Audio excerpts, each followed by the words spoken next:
Hi, my name is Richard Samson. I'm the only one with the one with the moustache, if you're looking for the person in the pictures. I'm the only one with a camera. It wasn't intended to be this way, but that's how it is.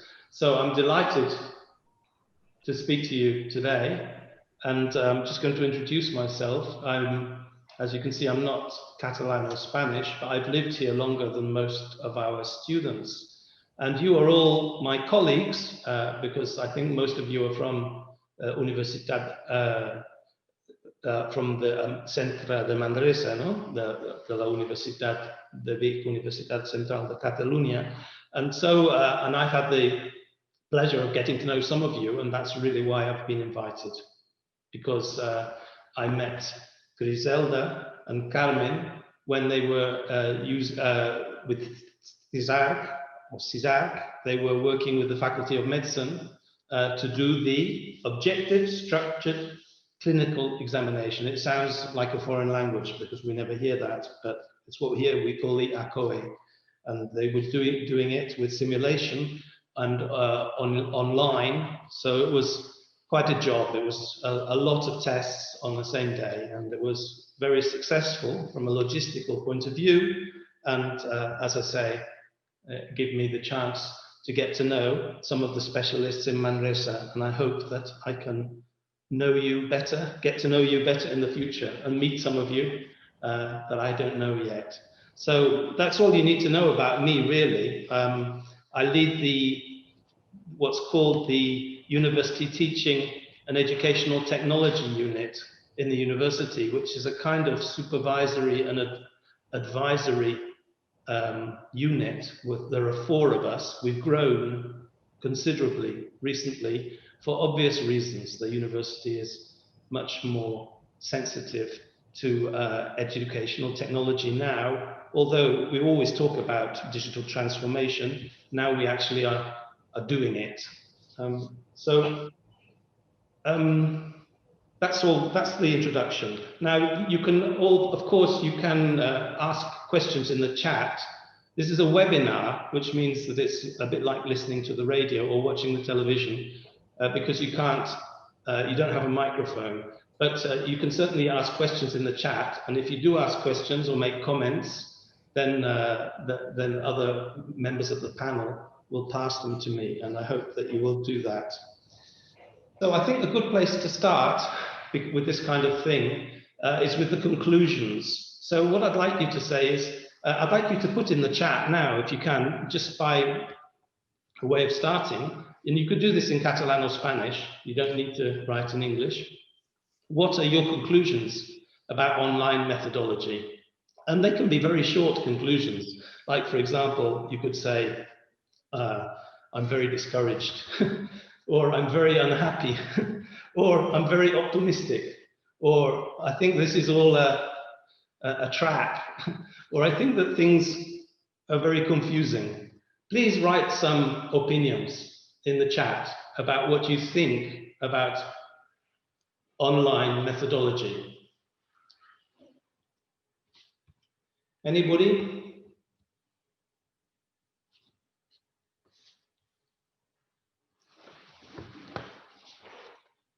Well, Griselda saying she's happy.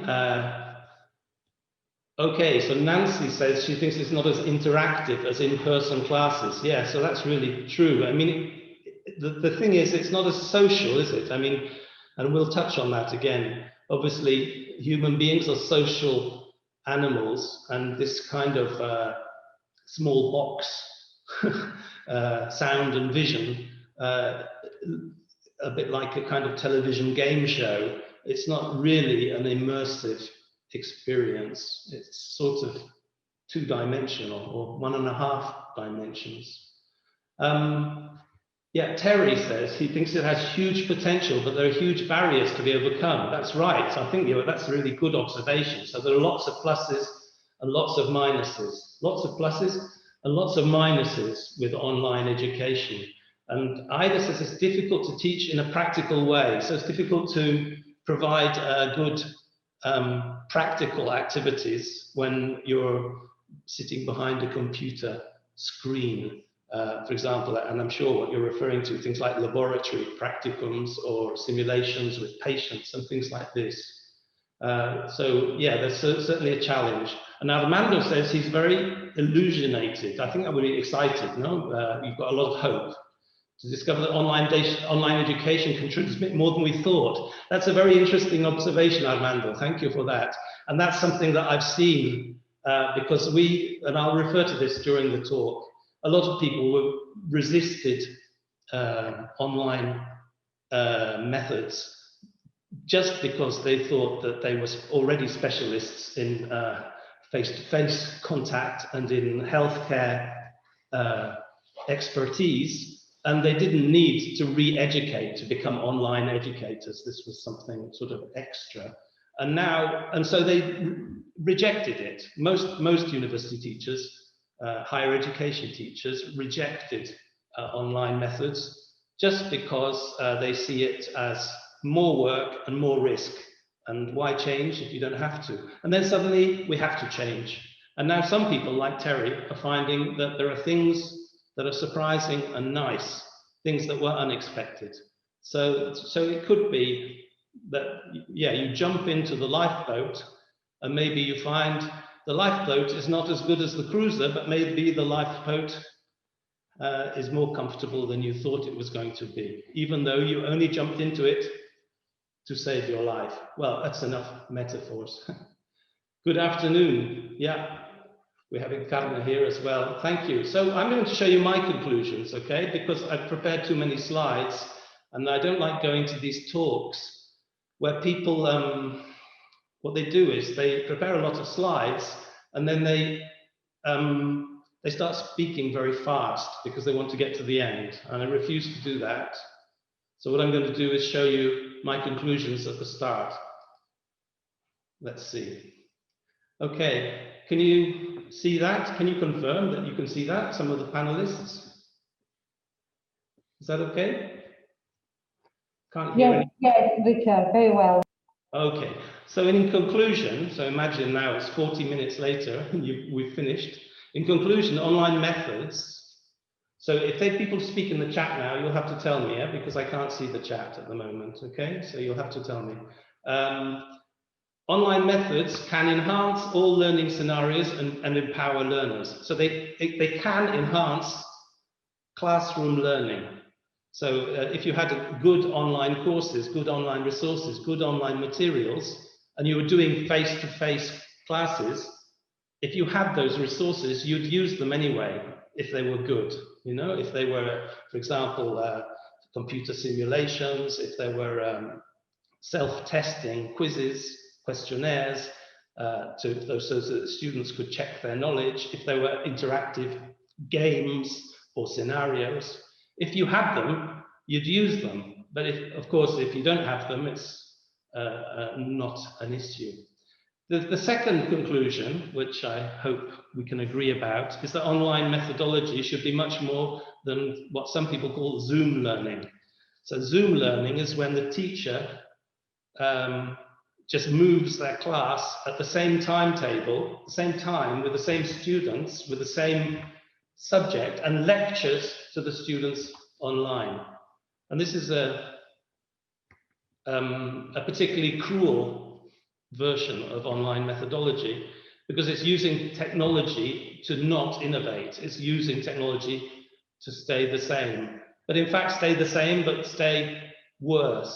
Because if it's difficult for students to go to, say, 3 hours of lectures face-to-face, because it's difficult to concentrate, well, of course, if you go to 3 hours of Zoom lecturing, it's really incredibly difficult to concentrate. So the challenge is to do more than just the Zoom conferencing, what we're doing now. And there are many opportunities. That's my third conclusion. There should be a negative conclusion here as well, which is what Terry said, that there are many obstacles to overcome, and in particular, well, we'll see them in a minute. But then these are not my conclusions, these are questions of attitude. To say that life is an adventure. We've all learned this with COVID, that we cannot shield ourselves. We cannot close our eyes and make things go away. And we need to have a positive attitude. But also we need a lot of support. This is not something that we can do on our own. As teachers, we often get past the responsibility. But if we're going to perform well with these new methods, we do need a lot of support, training, investment, help. And this support is not always available, which creates new obstacles. Okay, any questions? That's it, I've finished. No, that's a joke, of course. I've just started. So I'm going to, the sections I prepared in my talk, we're going to look at the context. Why are we talking about this? We'll compare the past, present, and future. We'll talk a little bit about attitudes to digital and online. And then we'll look at the basic tools for going online in a university context or in a higher education context. So what the basic, if you have to go online as quickly as possible because you're in confinement because of COVID, or if you're in semi-confinement, what are the basic things I recommend you do? And then we'll go back again to a more sort of reflective mode, and we'll consider in a more general way, what are the options for what educationalists call, what are the options for delivery? How can you deliver your courses? We'll consider in a more general way the various options. And then we'll talk about online methodology that I recommend. We'll talk about the obstacles, and we'll finish with an example from healthcare. As you know, I'm not a healthcare specialist, so it's difficult for me to talk about healthcare in front of such an expert group, but I'm happy to share a good example of interactive healthcare materials with you. So let me go back to the beginning and start. Is there anybody any panelists want to say anything? Or is there anything going on in the chat? Or are we okay? We are fine, Richard, you can go on. Okay. Yes. It's okay? Good. So we're recording this talk as well. So if I say anything of importance or relevant that you'd like to hear later, it will be made available to you. And also the slides will be available to you as well. Okay, here we go. So the context, why are we talking about this? Why do people talk about online methodology? And why are we talking in particular about it now? Well, in general, and if we talk about this, and we're talking about the last 15 or 20 years, we're talking about context in online education, which is a response to the increased access to higher education. So when I went to university, about 10% of the population in Britain went to university. Now it's about 50%, so it's 5 times bigger. So in order to cater to this huge diversity of students, the options in online allow us to attend to diversity. Also mobility, also adult education and conciliation, for example, the possibility of asynchronous studying, which is not what we do in face-to-face classes, but for example, in the Universitat Oberta de Catalunya, everything is asynchronous, basically. The students are never, in general, in the same space with their teachers at the same time. Everything is done. I'll do some work, I'll send it to you, you tell me what you think, you send it back. Everything is like a conversation where people backwards and forwards, but not all in the same space at the same time. So online education has been around for a while in that context, particularly the asynchronous model. And why are we talking about it right now? Obviously, we're talking about it right now because of the COVID-19 confinement, and because this moving online has been the only alternative to not shutting the universities and training centres. I put here TINA. TINA was a famous acronym from Margaret Thatcher. TINA stands for there is no alternative. Yes? There is no alternative. People had to go online. There's another reason that we've gone online, particularly now though as well. or that it's been exciting, more exciting than before. And it's because of video conferencing has come to maturity at this time. So platforms like Zoom, for example, or the internet itself, make conferencing agile and stable. And if you tried to use video conferencing 2 or 3 years ago or 4 years ago, you will know that it wasn't like that. You needed a computer or a technician in the room at all times, and sometimes the sound was so bad that you couldn't understand what people were saying. So let's compare the past, present, and future a little bit. I'm going fast, but I don't say much more than what is on the slides. So in the past, people came to higher education or adult education, they came physically to the place where they could have teachers and libraries and specialized facilities. And if they didn't do that, they couldn't study because the information was not available. Nowadays, of course, the knowledge is online. There are many experts available online, and there are also many specialized tools that are available online. So the need that students have to be close to a specialized teacher is not nearly so great as it was before, because they can find surrogates, or they can find lots of information on the internet. In fact, most information that is not from advanced research groups is readily available on the internet without paying even. Of course, there is some information that is not good on the internet, but the availability is certainly extraordinary. So that means that some people say, for example, we now have an opportunity. This is the expression in English, and I remember it from the 1980s. They said that teachers no longer need to be the sage on the stage. They can be the guide on the side. No el sabi al escenario, sino the guide on the side, el guia al teu costat, o sea, un acompañante. So it's not a new idea, but certainly it's become more realizable because students have access to information everywhere. And in the future, well, I don't just put that in there. I don't know what the future will bring, obviously, but we'll talk about it a little at the end. So what I want to do now is talk about attitudes to digital stuff and online. So, and I'm going to start by asking you to reflect. Do you use online tools? And of course, the answer is you do, but you use them very much in your own personal life, perhaps not so much in your work.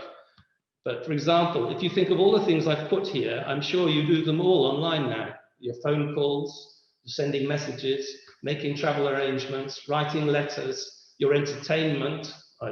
People don't go to the cinema so much anymore. They watch Netflix or whatever at home. You're reading the news, socializing on Facebook or Instagram or WhatsApp video calls, this kind of thing, sharing photos, learning, like informal learning, not so much university learning, but learning, calculating, shopping, Amazon, Bombrel, banking. People don't go to the bank so much. And just getting any information. And of course, maps. People don't buy paper maps anymore because they've got the maps, much better maps in their phones. And of course, the interesting thing, of course, here as well is that the importance of mobile phones. People are using mobile phones much more than computers for access to all of these information and transaction resources. Richard, there are 2 comments in the chat, and one is from Armando, who says that also the online mod allows to extend the knowledge to more people, which you can get to more people. Exactly. And Encarna also put the example in health sciences that it was very important during COVID to communicate with patients as well. Right. Yeah, so absolutely right. Yeah, so the fact that with the online education, we can reach people who can't participate in education otherwise, as long as they have good, sufficient internet access, a sufficient number of computers or mobile devices, then we can reach them because they can't come to the higher education centres. And in the confinement situation, that's extremely important, of course, as well. Yeah. And the second comment, what was it? Did you say? Can you remind me? Yeah, it was the opportunity that COVID gave us to communicate with patients, because the online was one of the tools that the practitioners use it with the patients. Yes, excellent. Totally agree. Thank you. So then what I'm going to do, I'm showing you another list now. And the question is, there's another question for you. How many of these applications do you know? You probably don't know them all. I knew, or I had used, there are 20. I'd had used 19 of them, but I wonder how many you know, or how many you use. YouTube, PowerPoint, Zoom, Google Docs, Google Drive, Word, Google Search, Google Classroom, Microsoft Teams, Google Meet, WhatsApp, Canva, Padlet, Kahoot, Excel, Google Forms, Moodle, Flipgrid, WordPress, Facebook, and Wikipedia.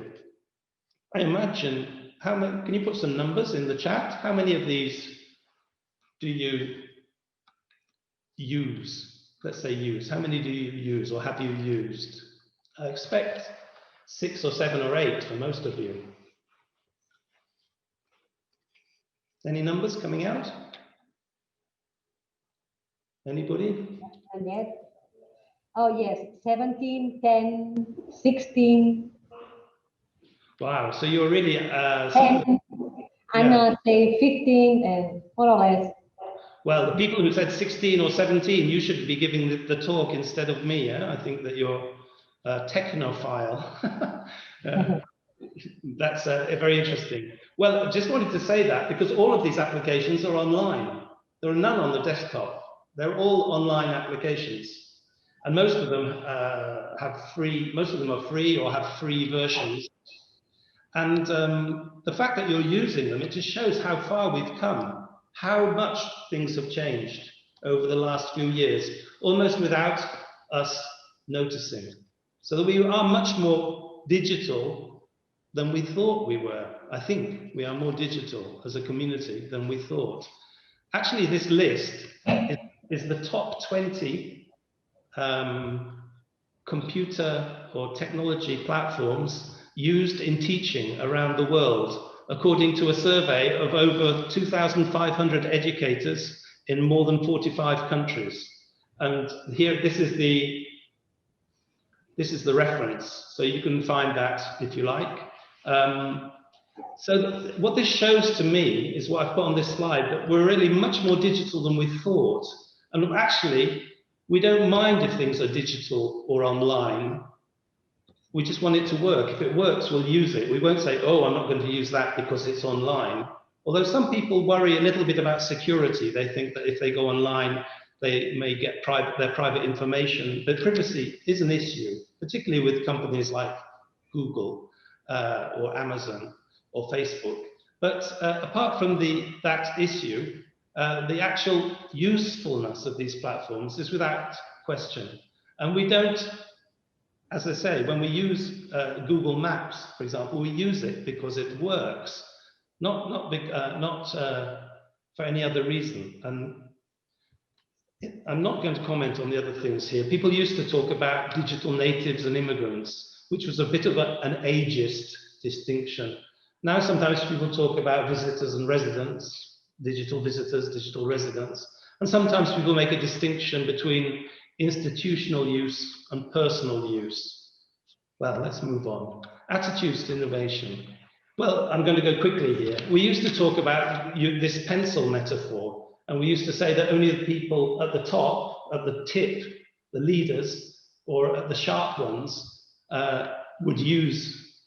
had a positive attitude and would jump in and use digital technology. This metaphor is quite old. There is a reference there, but that web address is broken. It doesn't exist anymore. But this metaphor was invented in Australia, I think about 12 years ago.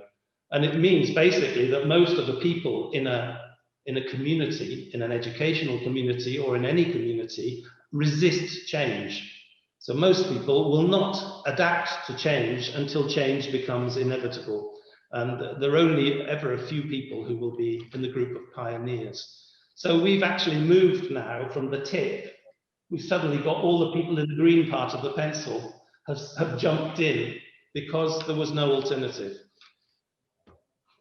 So I'm going to go past those without saying. If we look now, though, we find that people are much more enthusiastic after coming back after the summer holidays. And it's because of this thing that there's no alternative. So people don't say, they don't come to us in my unit now and say, I don't want to go online, or I don't think it's worth it, or this is just a waste of time. They say, help me, help me, help me. I want to do activities. I want activities that the students can do on their own. How can I do it? So people have changed their attitudes completely. So it's really making a merit of necessity. And attitudes have changed enormously since March 2020. I don't have a scientific research on this, but this is anecdotal evidence, but I'm sure that it's generally true, and you can see it around you as well. I know because people have contacted me who I knew had made a personal promise. They said to themselves, I will retire before I go through that, before I knock on Richard's door and ask for help with online techniques. And now they come to see me. So things have changed a lot. Now I've invented this this is really a little kit, let's say, that I've put together for you. And I've manipulated the words slightly so that they spell out CISARC. So this is a little, if you like, a little in honor of your center, your simulation center. So these are 6 things that you need if you need to go online in a hurry in a higher education context. What are the 6 things I would recommend?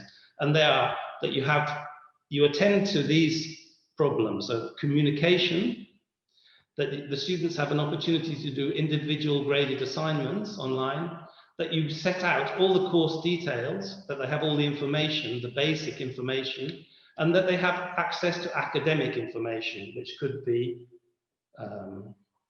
specialist documents, links, videos, that kind of thing.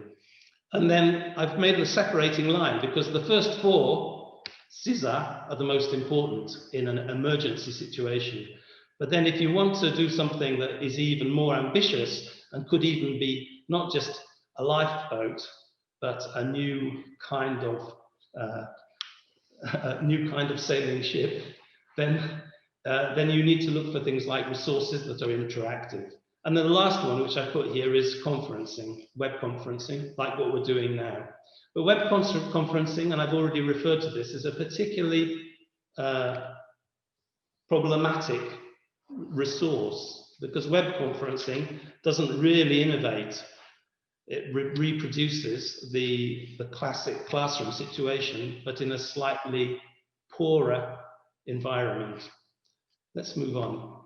So communication, I didn't tell you this, but I'm a specialist in Moodle, and this is how I got involved in the job that I do currently at the University of Vic. I was responsible for making Moodle the platform of the university since 2012, 2013. So when I talk about these activities, I'm actually referring to Moodle. But Moodle is an education platform. An education platform sometimes are called LMS, Learning Management Systems. Sometimes they have other names as well. But there are a lot of platforms, and all of the basic things, all of the platforms do. So even though I give the names in Moodle, these activities exist in other platforms as well. And you've probably heard of other platforms. Blackboard is one, Canvas is one that's very popular in the United States at the moment. The Universidad Oberta Catalunya has its own platform. So there are a variety of possibilities. And Google Classroom, although it's slightly different, is also a platform in that sense as well. So a forum is the basic activity you need. So if you have a Moodle classroom, and you have face-to-face classes, most classes, they don't have a forum because the teachers don't need it. They say if the students want to ask questions, they'll ask me in class or they'll ask me after class. But if you move online, the students need to have a place where they can ask and answer questions. And it shouldn't be email, because if you start getting your students to write emails to you, you will not be able to sleep at night, and they will be sending you emails all the time.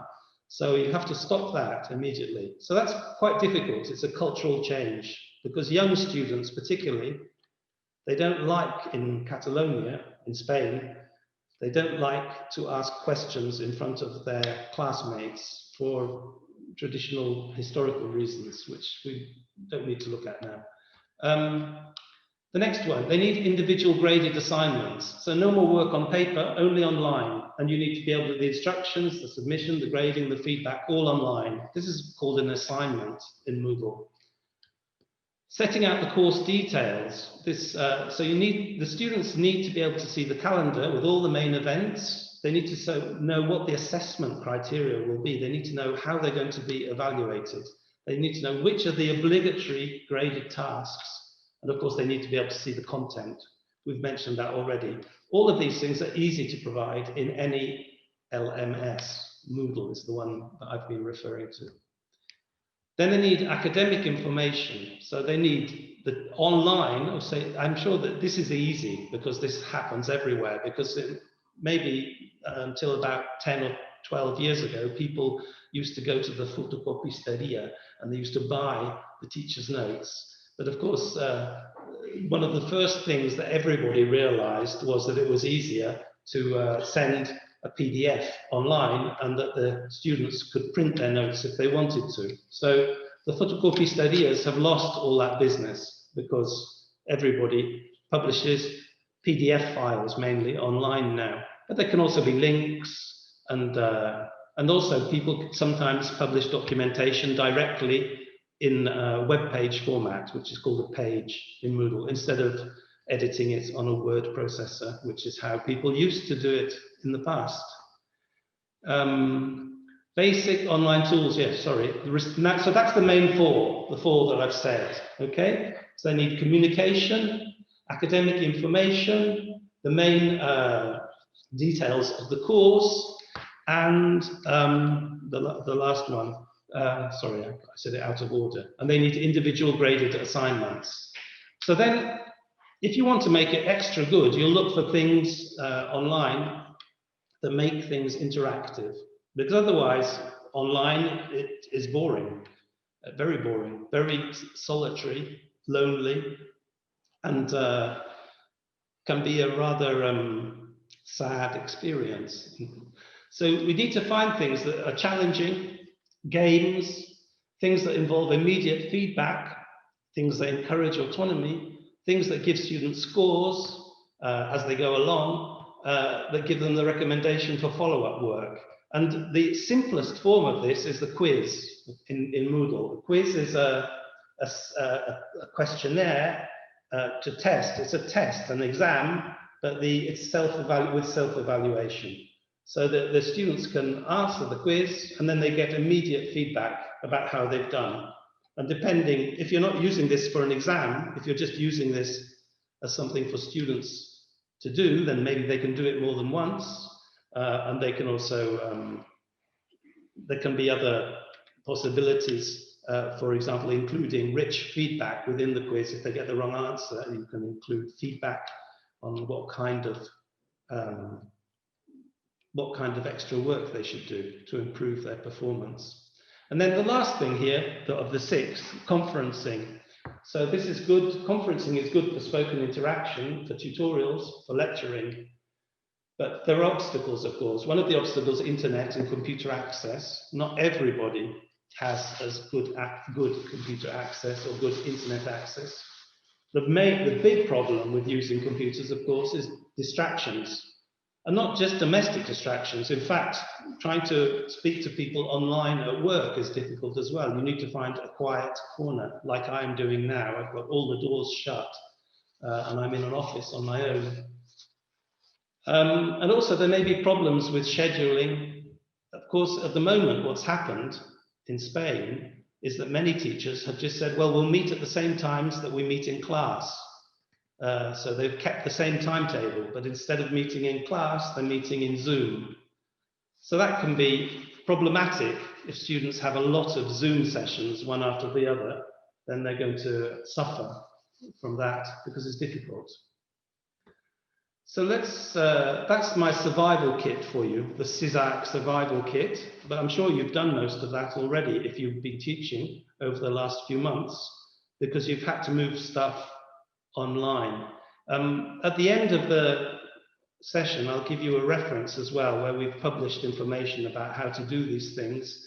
We also work with Isabel Carrillo, is that right? If I said, no, Pardillo, Isabel Pardillo in Manresa, who we consult with her about these things as well. So we're working in a quite extensive team to solve common problems. Now I'm going to, it's 20 to 5, I'm not going to speak after 5 o'clock, so I'm going to just show that here, this is going back to the more reflective mode, not the survival mode. The reflective mode is really talking about options for online delivery. So if we're going to move online, there are 3 options really. One is to do it similar to before, which is the Zoom learning option, really. The other one is hybrid, which hybrid means that, for example, maybe you have half the class face-to-face and half the class online, or you have fewer face-to-face sessions. So hybrid can mean different things. Or you have reduced attendance, going down to no attendance. Let's look at that.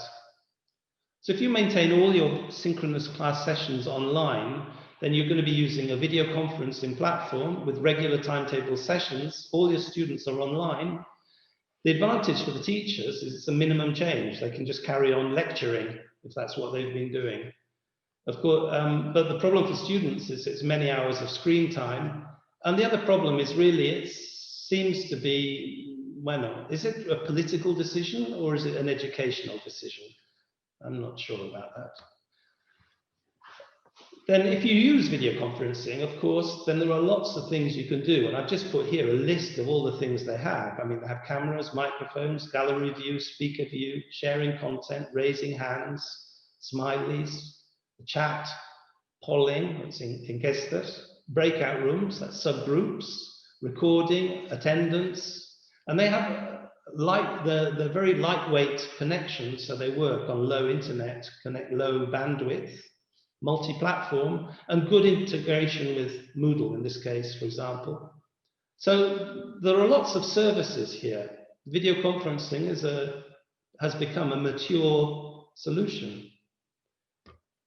The hybrid solution, if you want to have people who are online and at home following the same class, then you need something quite sophisticated. You need a classroom that begins to look more like a TV studio with multiple cameras, powerful microphones, and strange things. That's happened at the University of Vic. They've made 11 special classrooms over the summer. Actually, because of the new confinement, they haven't been used. We'll see. We'll see what service they give in the future. The big disadvantages, as I say, is they tend to need more technical support because there are too many machines in the classroom, and keeping people involved online and in the classroom at the same time requires special preparation. Then, of course, you can go right down to 0 attendance, and then we're back with the online universities, the UVic, the Open University in the UK, in other countries as well. There's a big Open University in the Netherlands. Those are the 3 biggest in Europe. The UVic, the UOC in Catalonia, was the first totally internet-oriented online university. The other ones used TV a lot, in fact. The Open University in the UK, which started in the 1960s, had a lot of specialized programs in the middle of the night. Then we have MOOCs, of course, massive open online courses, 0 attendance. And then we have these new methodologies or approaches, the flipped classroom. A lot of people talk about a flipped classroom.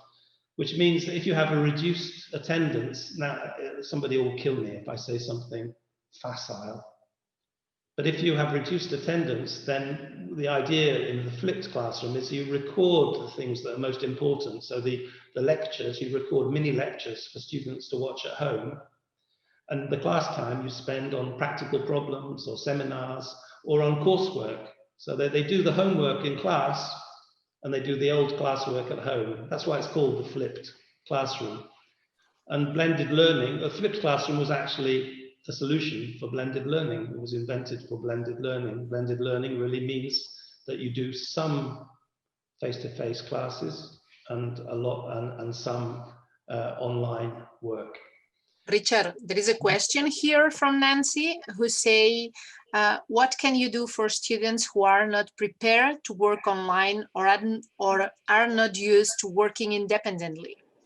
Yeah, well, there's a problem here, and this is one of the obstacles. We'll come back to this later. Okay. It's certainly true. I mean, it's a question of attitude, but also, of course, it's a question of expectation and obligation. So, for example, if students are going online, they can justifiably say, or with some justification, obviously it's an emergency, they can say, well, when I enrolled at this university, nobody told me that I was going to be spending 25 hours a week online, and that I needed to have a good computer and good internet access. That was not part of the deal. And certainly the other thing, of course, is if you've got young students, they might have a lot of difficulty in imposing sufficient self-discipline to follow online courses, particularly if there is a lot of online lecturing. It could just be it can be a big problem, definitely a problem. And so what can you do? I'm going to take as a rhetorical question. I haven't got an easy solution for that. I mean, the thing to do, of course, in the long term, the medium term and the long term, is to make online activities as exciting and interactive as possible, and not to make them boring. Otherwise, the students will just not pay attention or stop coming. Let's move on, because I'm going to run out of time. So which way to go? Teacher-centered or student-centered? Well, obviously, I'm saying we should move towards more student-centered. So move away from this obsession with synchronicity and move away from just using EdTech to do what we've always done, which is lecturing, and stop focusing on what we do and set up activities. I say the important thing is to give students things to do and then give them feedback on it. That's the basic cycle of education. Faraon Llorens, who I think is a vice-rector, or was vice-rector in the Universitat Alacant, and has been very influential. He's in the Cátedra de Transformació Digital. He tweeted this the other day. I'm going to translate it for you. You can see it on screen. The high-pressure adaptation of universities during the COVID-19 pandemic to online teaching, most of it synchronous, at the same time as the face-to-face classrooms before, does not seem to be the best example of how we should be approaching digital transformation. So he's basically saying, okay, this is an emergency, but this is not the future. This is not how online teaching and online work should be done. It's not a model.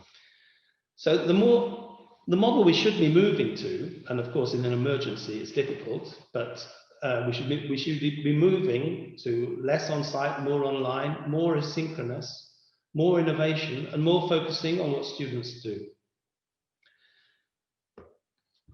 And yeah, I've just put two nice quotes for you there about active methodology. One, a very old Chinese quote: tell me and I forget, teach me and I may remember, involve me and I may learn. This is attributed falsely to Benjamin Franklin, I think, this quote, but it's by this gentleman from China. And then another one from John Dewey, a very well-known American educationalist. Give the pupils something to do, not something to learn. And the doing is of such a nature as to demand thinking, and learning naturally results. So you give students things to do, but if they manage to do them, they can't avoid learning. So what are these approaches? Well, I'm not going to have time to show you a lot here today, but these are some ideas. I'm sure you've heard about this, like practicum internships is an institutional response by having students do practicums in professional centers. This is hopefully to make their studies more relevant and more applied. Problem-based learning, simulations, scenarios. I'm going to show you a scenario in a second. Project work, service learning. Survey learning, we call it here survey aprendizaje or aprendizaje survey. It's when you make things that are socially useful. Students create, for example, infographics or information or services that are useful for society, maybe for NGOs. Educational games is a big area because if you can make things entertainment, then it's obviously a way to make it more exciting and more fun for students to do on their own. Case studies, challenges, any kind of challenge, and of course cooperative group work. Well, the advantages of working with these approaches is that they are empowering, they build autonomy, they allow students to experiment in a risk-free context, and using computers, of course. Computers are machines which students 30 years ago, we didn't have these machines, we had typewriters. But now you can use so many programs on computers that are so exciting. It's like giving students a sort of laboratory in their own hands. Of course, not all the things yet can be done in a useful way on computers, but a lot of exciting things can be done just using the tools that are on computers.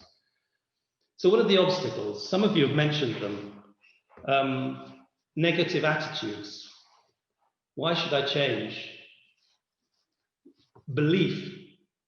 So do you really believe that less content can give better results? Most teachers don't believe that. Most teachers believe that contact with them is what makes the students better. And some teachers talk about the magic of the classroom. I heard this expression the other day. I'm sure classrooms are magic for teachers. I'm not sure that they're always magic for students. But change certainly requires leadership, belief, investment, and recognition. And also it requires TINA. It requires situations where there is no alternative. And then people are forced to change. Other problems with teacher profile, not the teacher attitude, the teacher profile. So know-how. Know-how is, for example, if you put a lot of stuff online, then you might say, well, if the students come back to class, what am I going to do in class if they've got it all online? So if you think, we did talk about flipped teaching a minute ago, so that's one of the solutions. So you should be working, perhaps you should be working on what we call here travail dirigé, on students doing more of their homework in class with the supervision of the teacher. How can you retrain as a teacher? How can you get help? This huge one, do I have to create everything myself? Because of course, teachers, maybe they can use course books or textbooks, or maybe they can write something in Microsoft Word. But if they say, well, you have to create an interactive scenario, most teachers would say, well, I don't know where to start. You're talking Chinese. And then of course, the big problem, is there a budget for this? Is there any support other than big words? And what are we going to do when we go back to the classroom? That's the same question as above. There are also obstacles because of technology.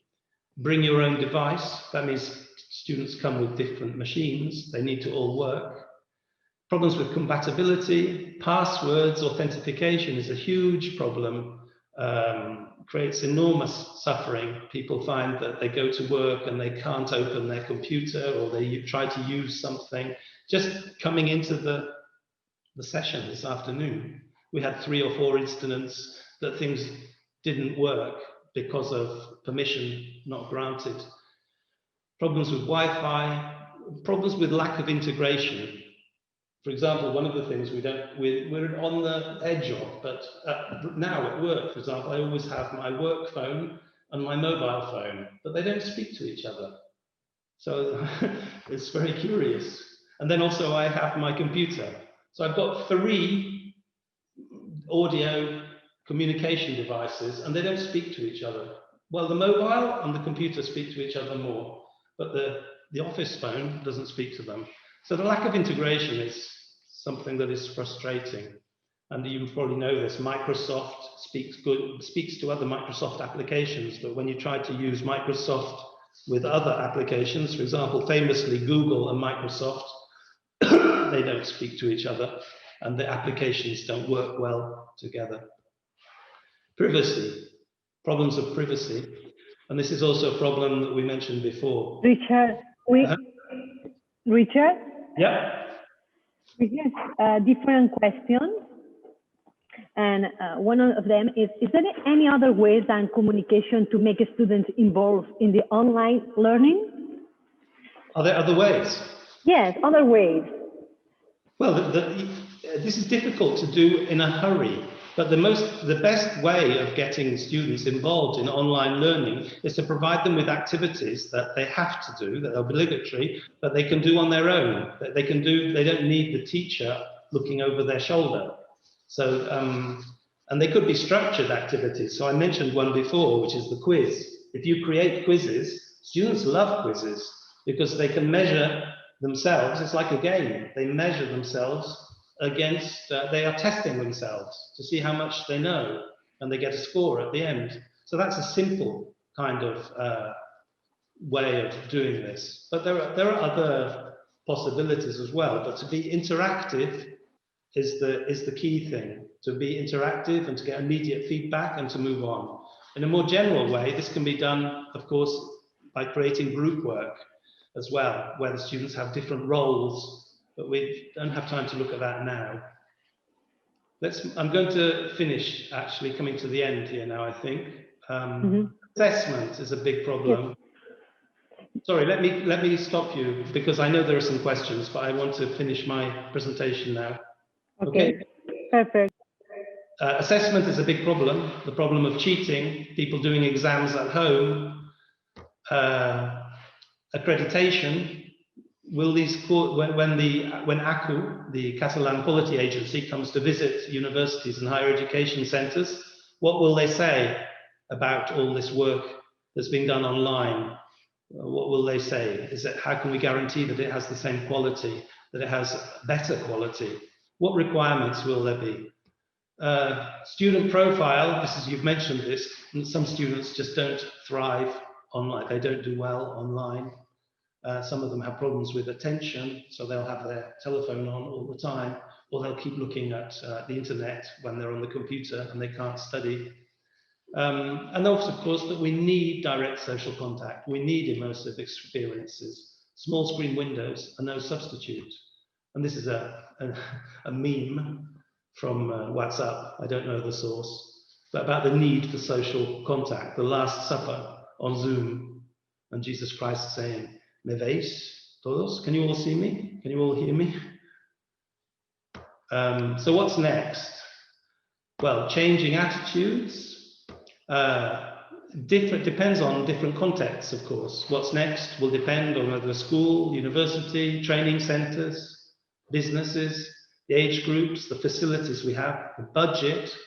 Will the centre invest in moving online? And also the teachers. What are the teachers contracted to do? What are their obligations? But we will see more active methods in the future, in general, not just in COVID. We will see more active and more rich interactive content, and more bespoke training and learning. Bespoke means, it's a word used by tailors. It means made to measure, bespoke training. So, of course, one of the problems with university training and all class training is it's a very standardized model. You take the students, and the idea is all the students are in the same position. They all have the same need, they all need to study for the same time, using the same calendar, and they will all be assessed in the same way at the same time as well. And of course, that may be adapted to the institution or the wider needs of society, but it isn't adapted to individuals, because it's quite untrue. As we know, all individuals are different, and some students work fast, some work slow, some know a lot about the subject when they start, some don't know so much. So internet provides, online learning provides a way to individualize learning. in a way that we can't with classroom learning. And that's an exciting possibility. What's new in health and social care training? Well, let me show you. This is an activity that is created for a social worker. It's a simulation game for a social worker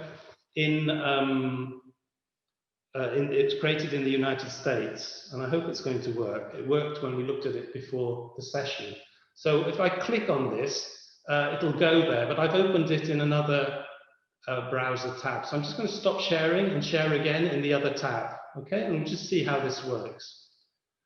So I've stopped sharing there, and now I'm going to share the whole screen. Can you see that? Yes. Yes. So this is my, this is the browser, and this is made with this, we'll talk a little bit about afterwards, but this is actually made by teachers. It's a very professional job because there's some filming involved, but the bit of the questions, the actual structure of the exercise is made by teachers and it's actually the platform that they've used to make it is free, so there's no investment. In this case, it's a very professional job because they've used actors to create the simulation, but you could do this without so much professionalism, and it would still be great. So here we're going to start the game. When you start the game, you get the introduction. We don't need to look at that. Then we're going to proceed. Before you go to visit the client, please review the client information. So this tells us about this woman, Irina. Irina is you're not going to have time to read it now, but she's a person who went to hospital because of her son, and the nurse saw her and she realized that she had problems, and she sent a social worker to go and see her at her home. So this is what happens. Can you hear that? Yes, yes. Yes, you can hear it? Yes. We can see, but we cannot Yes. hear. There's not much sound yet. Wait and see when Okay. she knocks on the door. Okay.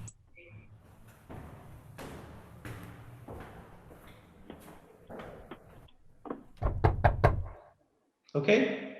Who is it? What do Yes. you want? So this is the first scenario. So these questions have been introduced by a teacher in a special layer, so they don't have to edit the video or anything like that. They just introduce these questions and say they're going to appear at this time. So how do you introduce yourself to the client? Refer to arranged appointment, express concern for the client, refer to mental health assessment, or replay the video because you're not sure. So who's going to volunteer? One of the people on the panel. Who's going to volunteer? Hello? One of the panelists. Can you open your microphone? Griselda? Yes. Yes. I would say maybe it refers to arrange appointment. Okay, let's see. Hi, I'm Ann Jones, a community nurse. I'm here for the appointment we arranged yesterday. Okay, please come in.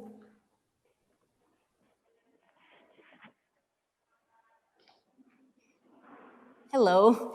As I said at the door, my name is Ann Jones. I'm a nurse who visits families in the community.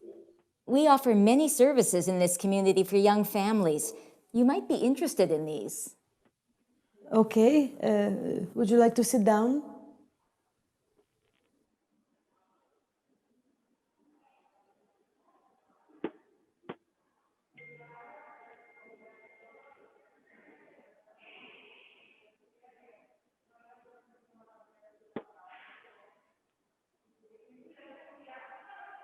So Griselda, what are you going to do? Remain standing, offer to sit down at the table, ask where to sit, or offer to sit down on the couch? On the couch is on the sofa.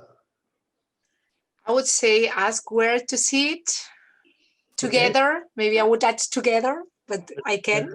Let's see what happens. Yes. Where would you like me to sit? We could sit here on the couch or at the table here. Okay, so we haven't got a crisis yet, but according to the way that the teachers have structured this, they say that you didn't make the best response asking where to sit. And then the hint is, what seating arrangement will promote active listening as well as maintain your safety? Because this is a situation of possible risk. So let's go on. So you go back to the previous situation and you're invited to choose another answer. Griselda.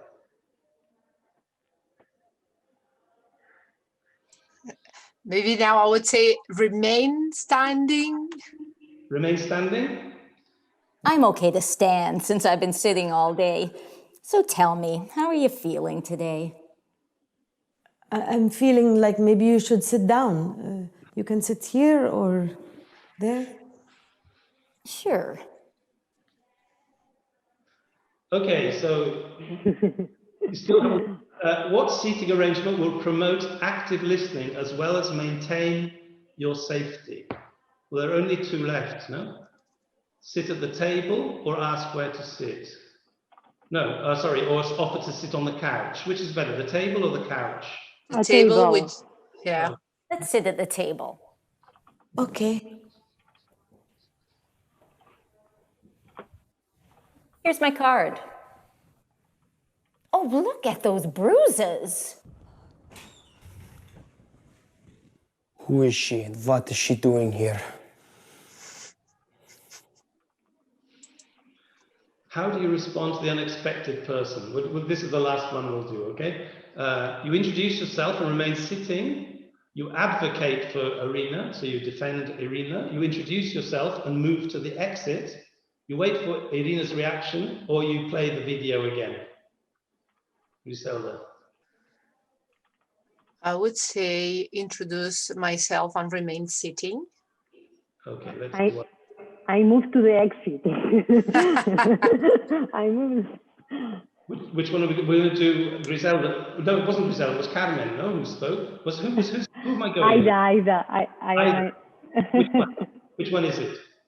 Griselda, what do you think? We remain sitting or we move to exit? I would say I would remain sitting despite the face. But... Come on. Anne, I'm a community nurse. What business do you have here? I'm here to see Irina. I was sent by the hospital. Okay, Joseph has interpreted your response as a challenge to his authority. What action should you have taken instead to maintain your safety as well as Irina's? So you're going back again. Okay, so of course this is debatable.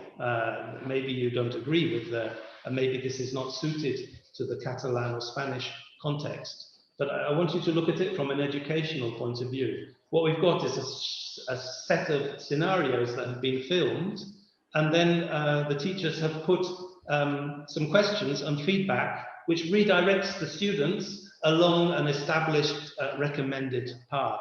So this is an interactive situation that is actually, teachers nowadays are producing material like this without an extra budget, in fact.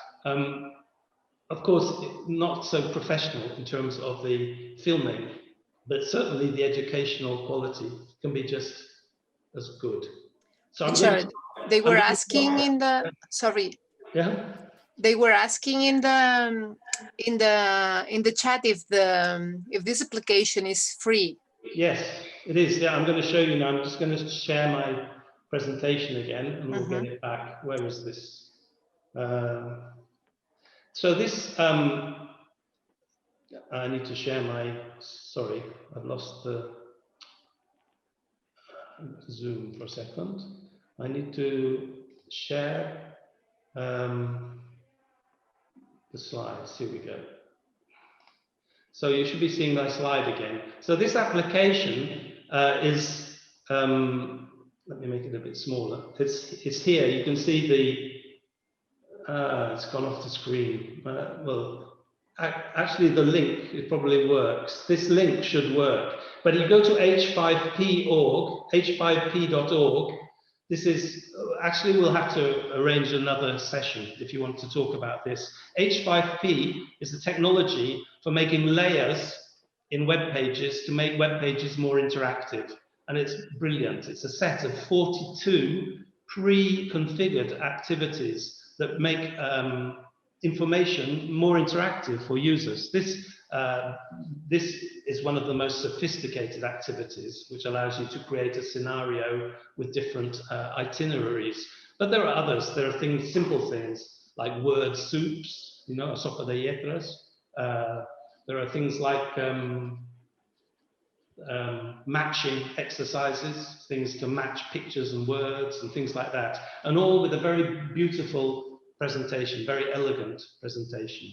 So the thing to look up is H5P, h5p.org. This is actually a Norwegian company that has invented this, but the software is all free, open source.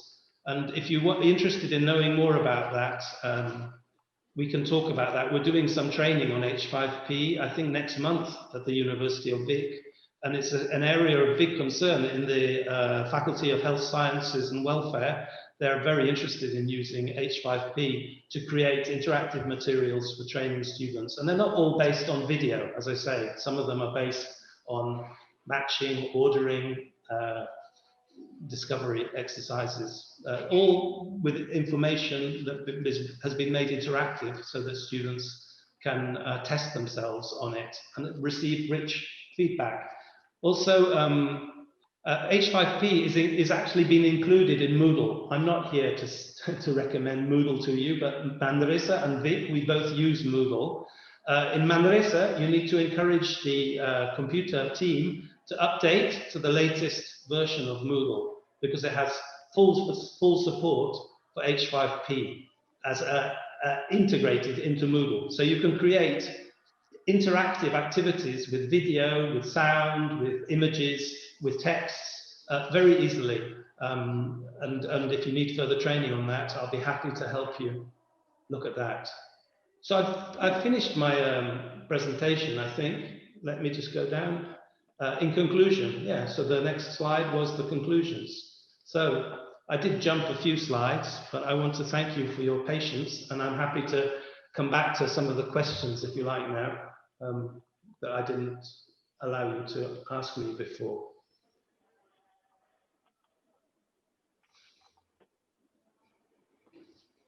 Terry said, thanks, he's got to go. And can you help me, Aida, or somebody, about the questions that I didn't ask? Yes. Well, now in this moment, there are not questions. Erika shared with us a link, a video that everybody said to us, thank you so much, very interesting. Armando said, thank you very much, a great conversation.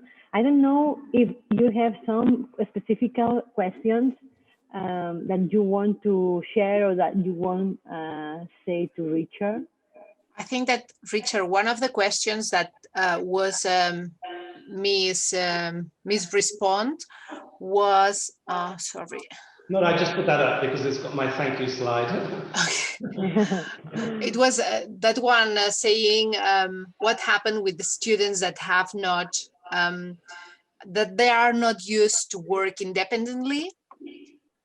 That are not used to working independently. Yeah, how we can engage them, maybe? Well, I think, yeah, if you have, for example, I teach at the UOC as well, and most of the students there are more mature students. And if I was a parent of an 18-year-old child coming out of the bachillerato, out of secondary school, I wouldn't want to send my child to the UOC, because it's just too demanding, and it's also too isolated. I mean, students at that age need an immersive social experience.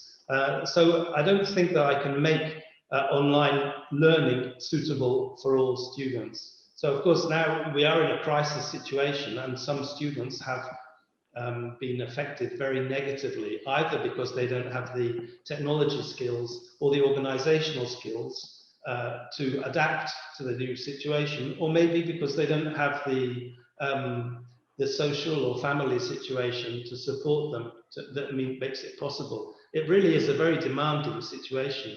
But I think in the medium term and the long term, if we can create more rich online environments with online, I've only shown you one activity really, but with more games, then most students, particularly the ones with difficulties for engagement and concentration, will find themselves that they become more engaged and more hypnotized, let's say, by the experience, by the adventure. If we can make learning back to becoming an individual adventure of discovery, then I think that we have a better chance of engaging students. But it's not it's a long-term project, and it's not a panacea. It's not an easy solution. Thank you so much, Richard. There are another question that, well, it's an opinion that Armando shared with us, and say, una cuestión importante quizás sea pensar que en términos de generaciones, creo que no es igual la formación online para nativos digitales que para quienes ya tienen más de 45 años. ¿Qué piensas, Richard? Right. So Armando has asked a question or made a comment which is about something I referred to, which was a distinction made by a man called Pensky, I think, in 2002, and became very influential, which was this idea that there are digital natives and digital immigrants. And the digital natives are the millennials, let's say, the people who have no memory of a world without internet. So internet is natural for them, and they're sort of natural internet swimmers. Whereas people of my generation typically are natural internet sinkers. That we see that internet, well, like computers as well, before that, we see that this is progress in inverted commas, but we actually feel nostalgic for a world without these advances. And it's true, many of the advances that computers have made have actually been used to mechanize things, to make, not always to make things better for us individually, maybe as consumers, but for example, not always in factories or in workplaces. Sometimes computers have even displaced people, have actually taken their jobs. So, but the question you asked is more specific, sorry. It's about digital natives and digital immigrants. I don't like that distinction because, as I say, it makes a distinction purely on the basis of age. And it's like when people say, you know, that women are less good at technology subjects than men. It may be true that they have less affinity for things than men in general, but there are some excellent women technologists, and there are also some excellent male social workers. So generalizations are always a bit problematic. As I say, anyway, the distinction is becoming less and less relevant. Of course, it's true that older people have more of a challenge to learn new things, but it's not just in computing. It can be in anything. I mean, a person who's 65 or 70 and tries to learn a new language also will find it more difficult than a young person. So it's just a question that is part of life. Mm-hmm. Thank you, Richard. And the last question, because we are outside of the time, and if Carmen says, do you think that the advancement on online teaching will help in providing a more personalized teaching? As you say, exactly. Yes. Yes, so Carmen is asking if it will create more, well, that's one of the things I put on my slide. I mean, that certainly should be what happens. Let me say, I mean, one of the things, I haven't mentioned all of this, but what I said, bespoke learning. So if you look at the moment, what happens is that when you go to university, for example, you have to find the course that best matches your interests, but then you have to sort of fit in to a sort of group where they're all theoretically the same as you, and then you sort of go like, you march forward like soldiers all together, and then you do exams at the same time. So that's another example of how online online learning can make assessment, online testing can make assessment much more adapted to users. At the moment, for example, many people come to universities and they want to do a subject. They say, well, you can't be examined in that because that's only taught in the second term and the exam is in June. I mean, it's so poorly adapted to the interests and needs of the user. It's very, very dominated by the institution and the needs of society in general, but not by the wishes and preferences and interests and urgency of the individual user. And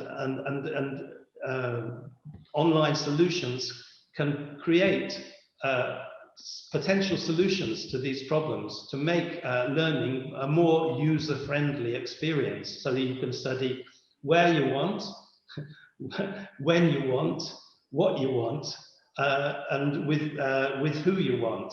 I mean, all of this, of course, in a traditional face-to-face university is just not at all possible, because you're being treated like a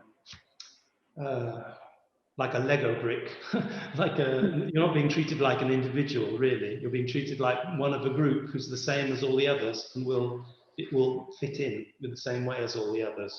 So that's this last slide that I put. I didn't know where to put this cartoon, and I don't know where this cartoon comes from, but I like it a lot. It says, for a fair selection, everybody has to take the same exam. Please climb that tree. So it's a comment on formal assessment procedures as they're currently understood. That's it. Excellent. Thank you so much. We have arrived at the end of this great webinar, and thank you so much, Richard, because we need to speak about these topics and to learn a lot of things, and it's great that you share with us your knowledge and your experience, and we have a lot of things to apply this next month. Gracias a todos. I hope that we can talk about these things more in the future. Thanks so much. Okay. Seguro que iremos compartiendo, y muchas gracias y muchas gracias por hasta aquí, también a todos los que estáis en el otro lado, y seguro que iremos desarrollando más formas para aún interaccionar más, y como con Richard trabajamos mano a mano, Richard, hago oficial que esperamos contar mucho contigo y seguir aprendiendo, porque tanto Carmen como Griselda y yo, que me sumo en esta etapa, pues también poder estar contigo y aprender de las experiencias que nos surjan como institución. Así que muchas gracias. Muchas gracias. Thank you. Thank you. Bye. See you all soon in person. Goodbye.